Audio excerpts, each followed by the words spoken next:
ਅੱਜ ਮੈਂ ਨਹੀਂ ਪਕਾਣੀ ਹਾਂਡੀ। ਬਸ ਇਹ ਕਿਹਾ ਹੀ ਸੀ ਕਿ ਉੱਤੋਂ ਮਹਿਮਾਨ ਆ ਗਏ। ਕੀ ਹੈ ਫਿਰ, ਬਣਾਉਣੀ ਹੈ ਜਾਂ ਨਹੀਂ ਬਣਾਉਣੀ? ਕੰਮ ਤੇ ਫਿਰ ਕਰਨਾ ਪੈਂਦਾ ਹੀ ਹੈ। ਫਿਰ ਵੇਖਿਆ ਕਿ ਹੁਣ ਕੀ ਬਣਾਵਾਂ। ਫਿਰ ਸੋਚਿਆ ਕਿ ਘਰ ਚਿਕਨ ਪਿਆ ਹੈ, ਚਲੋ ਉੱਠੋ ਫਿਰ ਆਪਣੀ ਡਿਊਟੀ 'ਤੇ ਲੱਗ ਜਾਈਏ।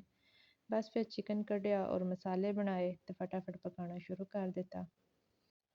ਫਿਰ ਕੀ ਹੈ, ਚਿਕਨ ਬਣਾਇਆ, ਇੰਨਾ ਮਜ਼ੇ ਦਾ ਬਣਿਆ, ਯਕੀਨ ਮੰਨੋ ਦਿਲ ਹੈ ਸੀ ਜਾਂ ਨਹੀਂ ਸੀ, ਲੇਕਿਨ ਚਿਕਨ ਬੜਾ ਮਜ਼ੇ ਦਾ ਬਣਿਆ ਸੀ। ਮੇਰੇ ਮਹਿਮਾਨਾਂ ਨੂੰ ਬਹੁਤ ਹੀ ਪਸੰਦ ਆਇਆ। ਸਾਰਿਆਂ ਨੇ ਜੀ ਭਰ ਕੇ ਖਾਧਾ ਔਰ ਬੜਾ ਹੀ ਪਸੰਦ ਕੀਤਾ। ਤੁਸੀਂ ਵੀ ਇਸੇ ਤਰ੍ਹਾਂ ਹੀ ਬਣਾਓ। ਫਿਰ ਕੀ ਹੈ ਜੀ, ਮੇਰਾ ਤਾਂ ਅੱਜ ਦਿਲ ਇਹ ਸੀ ਕਿ ਮੈਂ ਅੱਜ ਆਰਾਮ ਨਾਲ ਬਹਿੰਦੀ ਹਾਂ, ਥੋੜ੍ਹੀ ਤਬੀਅਤ ਵੀ ਠੀਕ ਨਹੀਂ ਹੈ ਅਤੇ ਨਾਲੇ ਅਨੀਲਾ ਦੇ ਕੱਪੜਿਆਂ ਨੂੰ ਜ਼ਰਾ ਚੈੱਕ ਕਰਕੇ। ਪਰ ਨਹੀਂ, ਮਹਿਮਾਨਾਂ ਨੇ ਤਾਂ ਕਿਹਾ ਬਈ ਤੂੰ ਅਨੀਲਾ ਆਪੀ ਦੇ ਕੱਪੜੇ ਫਿਰ ਕਿਸੇ ਦਿਨ ਚੈੱਕ ਕਰ ਲਈ, ਅਸੀਂ ਤਾਂ ਅੱਜ ਆਉਣਾ ਹੀ ਆਉਣਾ ਅਤੇ ਫਿਰ ਰੋਟੀ ਖਾ ਕੇ ਹੀ ਜਾਣਾ। ਅਤੇ ਬਸ ਫਿਰ ਐਪ ਨੂੰ ਛੱਡਿਆ, ਬੰਦ ਕੀਤਾ ਅਤੇ ਉੱਠ ਕੇ ਆਪਣਾ ਖਾਣਾ ਬਣਾਉਣਾ ਸ਼ੁਰੂ ਕੀਤਾ। ਅਤੇ ਯਕੀਨ ਮੰਨੋ ਬੜਾ ਹੀ ਵਧੀਆ ਬਣਿਆ ਸੀ ਔਰ ਬੜੇ ਮਜ਼ੇਦਾਰ ਮੇਰੇ ਜੋ ਹੈ ਨਾ ਆਲੂ چکن بن کے تیار ہو گیا۔ تو مہمانوں کو بڑے ہی پسند آیا۔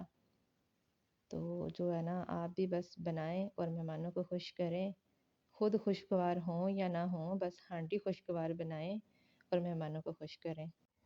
یہ نا ہماری زندگیوں میں چھوٹے چھوٹے ٹاسک آتے ہیں کہ ہم کیا کرتے ہیں، تو خوشگوار ہی رہنا چاہیے، اپنے موڈ کو خراب نہیں کرنا چاہیے۔ بس جیسا بھی وقت ہے، جو بھی ہے، اچھے سے اس کو سیلیبریٹ کریں، سب سے ہنسیں ملیں باتیں کریں، تو بڑا اچھا ٹائم گزر جاتا ہے۔ آپ کیا کہتے ہیں اس بارے میں؟ مجھے رائے دیں تو، اور میرا کھانا کیسا بنا ہے، میری ڈش آج کی آپ کو کیسی لگی ہے، مجھے کمنٹ سیکشن میں آ کے بتائیں اور اپنا ایکسپیرینس بھی میرے ساتھ شیئر کریں۔ تو اگر ایک بات اور ہے کہ اگر جو ہے نا عورتیں گھر بیٹھی ہیں، اگر کوئی آن لائن کام کرنا چاہتے ہیں تو ان کے لیے بھی ایک اچھا پلیٹ فارم ہے میرے پاس۔ آپ بایو میں جائیں اور ادھر جو ہے نا ان کا لنک ہے، تو آپ اپنا کانٹیکٹ کریں اور اپنا آن لائن ورکنگ سٹارٹ کریں۔